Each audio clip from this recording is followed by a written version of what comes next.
Tinggal di rumah mertua selama 10 tahun, kenapa aku bisa betah? Ini dia alasannya. Mungkin banyak yang heran atau bertanya-tanya bagaimana bisa bertahun-tahun tinggal di rumah mertua tapi tetap nyaman. Jawabannya sederhana, karena aku hidup bersama dengan suami yang tidak patriarki. Suami yang selalu menjaga dan yang selalu memastikan aku merasa aman, dilindungi, dan dihargai. Dan tentu aja ada mertua yang begitu baik. Tidak semua orang mendapatkan anugerah seperti ini. Rumah yang penuh penerimaan, keluarga yang menerimaku tidak hanya sebagai menantu, tapi sebagai bagian dari mereka. Terus kalau ditanya aku sebenarnya pengen punya rumah sendiri atau enggak, ya dalam lubuk hati yang paling dalam pasti setiap orang yang berumah tangga itu ingin hidup mandiri ya. Jawabannya sama, aku juga pengen punya rumah sendiri, tapi dalam kondisi aku berbeda ya. Ada alasan yang bikin aku nggak bisa pindah dari rumah ini atau hidup mandiri. Alasan yang pertama adalah karena suami itu kerjanya nggak jauh-jauh dari rumah ya. Berbeda kalau suami kerjanya merantau, mungkin aku bakalan ikut. Nah, untuk alasan yang kedua, suami itu anak bontot ya, atau anak terakhir dari 2 bersaudara. Kakaknya 1 perempuan yang udah punya rumah sendiri. Alasan yang ketiga yaitu rumah ini alhamdulillah cukup besar. Dan alasan yang keempat yaitu alasan utama kenapa aku bisa betah tinggal di sini, yaitu karena ibu dan bapak mertuaku itu begitu sangat baik. Jadi tidak ada alasan untuk aku pindah dari rumah ini ya Bu. Terus kalau ditanya pernah nggak sih ada drama-drama keluarga gitu? Ya pastilah pernah. Kadang-kadang ada yang sama orang tuanya sendiri aja ribut, apalagi sama mertua yang tadinya itu orang lain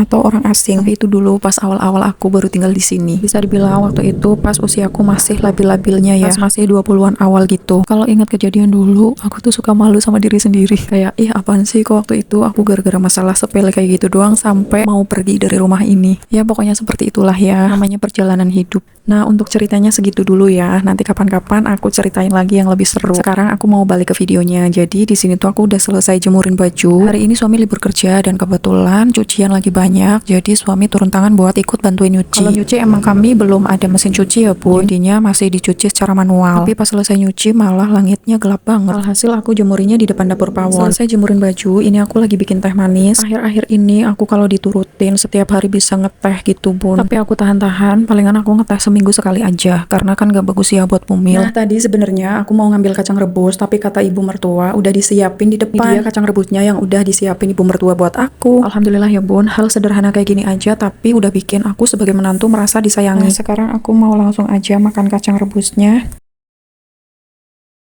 Terima kasih ya yang udah menonton, jangan lupa nonton video aku yang lain. Dadah!